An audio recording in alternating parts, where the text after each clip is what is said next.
नमस्कार, India news देख रहे हैं आप और मैं हूं आपके साथ पुनीता सिंह। बुलेटिन की शुरुआत करेंगे दिल्ली ब्लास्ट से जुड़ी बड़ी खबर के साथ। बड़ी खबर सामने आ रही है, परवेज अंसारी के घर पर 6 मोबाइल फोन बरामद हुए हैं। इन मोबाइल से देश के बाहर संपर्क करता था। एक सीक्रेट डिस्क भी बरामद की गई है। तो देखिए, लगातार जो छापेमारी हो रही है, जो कार्रवाई हो रही है, उसमें एक के बाद एक तमाम चीजें सुरक्षा एजेंसियों के साथ साथ जो जांच एजेंसियां हैं उनके हाथ लग रही है।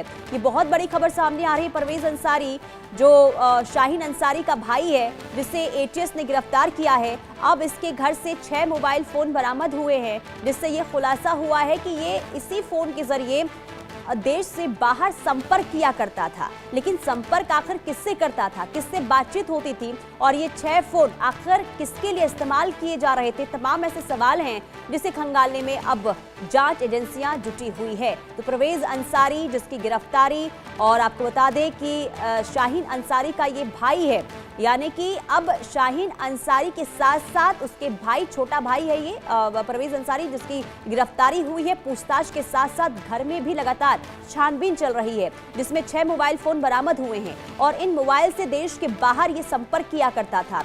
इसके साथ ही एक सीक्रेट डिस्क भी बरामद की गई है।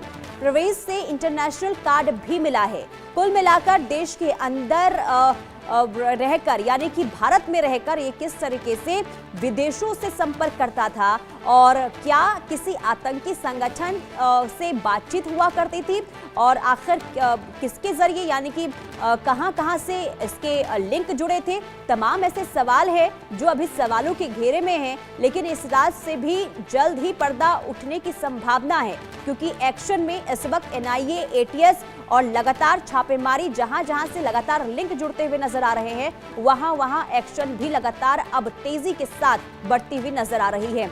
और परवेज अंसारी के घर पर देखिए छापेमारी हुई, चेकिंग हुई, और इस दौरान 6 मोबाइल फोन बरामद हुए हैं, जिससे यह खुलासा हुआ है कि जो फोन है, जिस फोन का इस्तेमाल करता था, इसके जरिए विदेशों से इसका संपर्क था, यानी कि बातचीत किया करता था। ऐसे में सवाल ये कि आखिर क्या प्लानिंग हुआ करती थी, क्योंकि शाहीन अंसारी, परवेज अंसारी की जो बहन है, जिसकी गिरफ्तारी हुई थी फरीदाबाद से, उसने पूछताछ में खुलासा किया है कि जो विस्फोटक मिले हैं, उसकी जो तैयारी थी वो 2 साल पहले से ही शुरू कर दी गई थी। यानी कि बम बनाने की तैयारी पहले से शुरू कर दी गई थी और अलग अलग हिस्सों में धमाके करने की इनकी योजना थी। बहुत बड़ा खुलासा शाहीन अंसारी की तरफ से हुआ, और शिकंजे में परवेज अंसारी, यानी कि शाहीन का छोटा भाई भी है।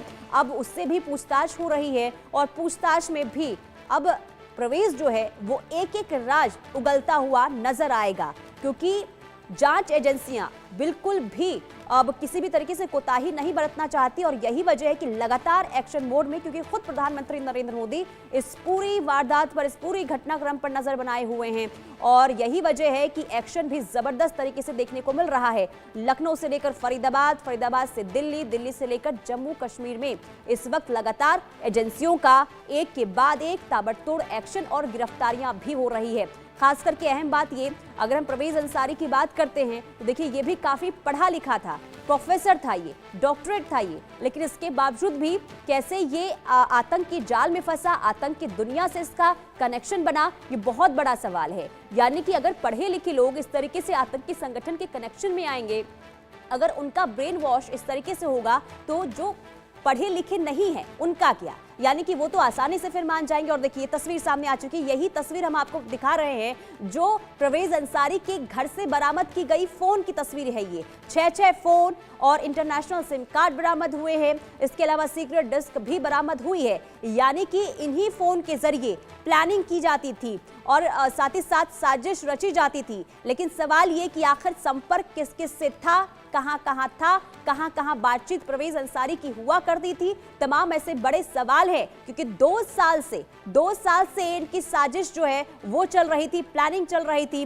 धमाका करने की बहुत बड़ी प्लानिंग, जिसका खुलासा हुआ है, जिसका उजागर हुआ है। और अब ये तस्वीर जो हम आपको दिखा रहे हैं, ये वही फोन है, और फोन की आप गिनती भी कीजिए, 1-2 नहीं बल्कि 6 फोन है। साथ में इंटरनेशनल सिम कार्ड भी बरामद हुई है, और एक सीक्रेट डिस्क भी इसमें बरामद की गई है, जिसके जरिए संपर्क में था ये और बातचीत हुआ करती थी। और इसी फोन के जरिए, इन्हीं फोन के जरिए ये विदेशों में जो बैठे संगठन है, जो आतंकी संगठन है, उसके संपर्क में परवेज और उसकी बहन थी। यानी कि कैसे प्लानिंग प्लॉटिंग होती थी और फोन का इस्तेमाल अलग अलग तरीके से इसलिए भी होता था ताकि किसी भी तरीके से जांच एजेंसियों को, इंटेलिजेंस एजेंसियों को कोई भनक ना लगे।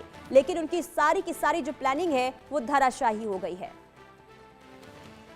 वर्षा शाही हमारी संवाददाता तमाम जानकारी के साथ जुड़ चुकी हैं। वर्षा, देखिए एक के बाद एक और अहम खुलासे जो ये फोन बरामद हुए हैं, इसके अलावा और क्या क्या चीज जांच एजेंसियों के हाथ लगी है? कल एक बड़ी टीम के द्वारा परवेज के घर और शाहीन के घर जब सर्च ऑपरेशन चल रहा था, तो परवेज के घर जो आईएम रोड पर उसका घर था, वहां सबसे पहले टीमें पहुंची, एनआईए पहुंचा, एटीएस पहुंची और पूरी तरीके से जांच पड़ताल कर रही थी। तो उसके पास से 6 फोन बरामद किए गए, एक हार्ड डिस्क थी, उसके अलावा कई दस्तावेज भी बरामद किए गए, जो साफ तरीके से कहा जा रहा था कि दिल्ली ब्लास्ट होने के लिए जो प्लानिंग थी वो बनाने का काम करने के लिए ये सारी चीजें उपयोग में ली जा रही थी। उसके साथ साथ जब शाहीन के घर भी एटीएस पहुंची और अपने तरीके से जांच पड़ताल कर रही थी, तो उसके भी घर से लगभग 4 फोन जो परिवार के कनेक्टिविटी जिससे बातचीत लगातार चल रही थी, वो 4 फोन भी परिवार से ले लिए गए, उससे लगातार जांच पड़ताल की जा रही थी। लेकिन सोचिए कि कितनी बड़ी साजिश थी कि परवेज और शाहीन के घर जब कल एटीएस पहुंचती है, पूरी तरीके से जांच पड़ताल करती है, तो इस तरीके की चीजें सामने आती है।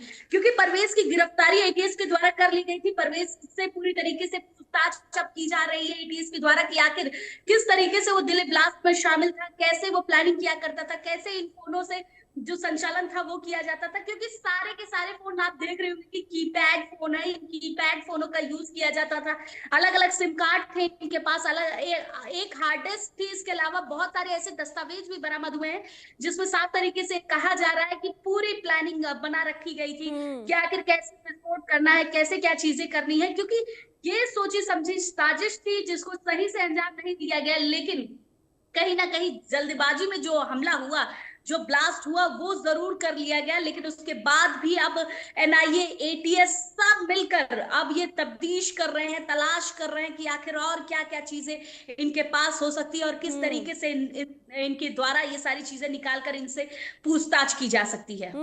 और देखिए वर्षा, जो ये भारी तादाद में 6 फोन बरामद होना, इंटरनेशनल सिम कार्ड बरामद होना, ये साफ तौर पर बताता है कि कितनी सक्रियता से, यानी कि ये कह सकते हैं कि चालाकी से पूरी तरीके से प्लानिंग रची जा रही थी ताकि किसी भी तरीके से सुरक्षा एजेंसियों को, जांच एजेंसियों को कोई भनक ना लगे।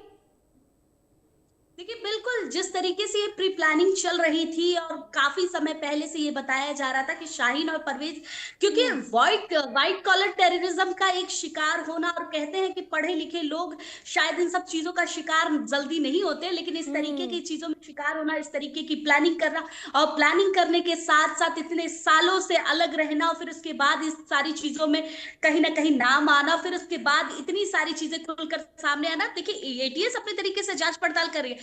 पहले ने एटीएस ने आशंका जता दी थी कि आखिर इस तरीके की चीजें, गतिविधि लगातार चल रही है, कुछ बड़ा हो सकता है, और उस बड़े में कहीं ना कहीं दिल्ली का धमाका रहा। और दिल्ली के धमाके के साथ साथ जो फरीदाबाद में आरडीएक्स पकड़े गए, वो सारी चीजें भी देखने को मिली। लेकिन एक बड़ी प्लानिंग थी जिसमें ये कह सकते हैं कि बहुत ही जो जल्दबाजी में ये चीजें की गई वो देखने को मिली। लेकिन सोचिए कि परवेज और शाहीन, इन सबकी गिरफ्तारी हो चुकी है, एटीएस पूछताछ कर रही है, एटीएस जानने की कोशिश कर रही है कि आखिर और क्या चीजें ये प्लानिंग कर रहे थे, किस तरीके से ये जो काम कर रहे थे, ये कैसे मोबिलाइज करते थे लोगों को, कैसे समझाते थे कि इनको ये चीजें करनी होगी, ये इसके प्रति जागरूक हो जाए और इसमें कहीं ना कहीं लिप्त हो जाए। क्योंकि जान का कोई भी इनको डर नहीं था कि इनकी जान चली जाएगी, ये पकड़े जाएंगे, और ये किसी भी तरीके से किसी भी चीजों का डर नहीं था, परिवार का डर नहीं था कि परिवार को दिक्कतें हो सकती है। तो अब जब इनको पकड़ लिया गया है तो अब इनसे पूछताछ भी की जा रही है। वो चीजें बरामद इनके घर से कल ही कर ली गई थी। शाहीन और परवेज दोनों के घर से ये सारी चीजें बरामद हुई है। लेकिन वर्षा, क्या ये जानकारी मिल पाई है शाहीन या फिर जो उसका भाई है परवेज, ये कब से आतंकी संगठन के संपर्क में आया और आखिर कैसे संपर्क में आया? क्या इसे लेकर कोई जानकारी अब तक सामने आई है क्या? देखिए, ये साफ तरीके से बताया जा रहा है कि शाहीन, क्योंकि 2013 से कहीं ना कहीं वो जिस कॉलेज में, कानपुर के जीएसवीएम कॉलेज में लेक्चरर थी, जहां पर वो प्रवक्ता थी, वहां वो उससे कनेक्टेड नहीं थी काफी। 2021 तक उसने उस कॉलेज को छोड़ दिया था, फिर उसके बाद उसको 2021 में बर्खास्त कर दिया गया था। तो ये बताया जरूर जा रहा है कि उसके बाद कहीं ना कहीं वो कनेक्शन में नहीं थी। परिवार की तरफ से भी यही बताया गया कि शादी के बाद शाहीन से केवल बातचीत हुआ करती थी, लेकिन ये नहीं पता था कि शाहीन रहती कहाँ है, किस तरीके से चीजें करे, क्योंकि दोनों भाई बहन डॉक्टर थे और अलग अलग जगहों पर रहे। और इसकी कनेक्टिविटी के बारे में ये भी बताया जा रहा था कि शाहीन ने जो टेररिज्म था उस पर काम करने के लिए अपने आप को तैयार किया था, और उसकी गैंग लीडर भी मानी जा रही थी कि वो महिलाओं को एक्टिव करती थी, महिलाओं को अपनी तरफ करने के बाद टेररिज्म को आगे बढ़ाने का काम कर रही थी। और क्योंकि एक लौती महिला उस गैंग की थी, जिस तरीके से उसने पूरी जो तैयारी थी, प्लानिंग थी, वो कर रही थी, तो बहुत सारी चीजें देखने को मिल रही थी इन सब चीजों में। जिसके बाद जब गिरफ्तारी शाहीन की हुई तो ये सारी चीजें सामने निकल के आई कि AK-47 का जिक्र सामने आया कि उसके पास AK-47 था। उसके साथ साथ RDX का जिक्र आया, और साथ ही साथ कि अमोनियम नाइट्रेट किस तरीके से यूज किया जा रहा था, जी इसका जिक्र आया। और बहुत सारी चीजें अभी भी उससे पूछताछ चल रही है, तो और भी चीजों का खुलासा लगातार होता रहेगा। बिल्कुल, आगे और भी खुलासे होंगे वर्षा, और देखना यही होगा कि आखिर कैसे ये पूरी प्लानिंग प्लॉटिंग की जा रही थी देश को दहलाने की। बहुत शुक्रिया वर्षा, नजर बना के रखे, तमाम अपडेट्स आपसे लेते रहेंगे। तो लगातार देखिए, दिल्ली धमाके को लेकर जांच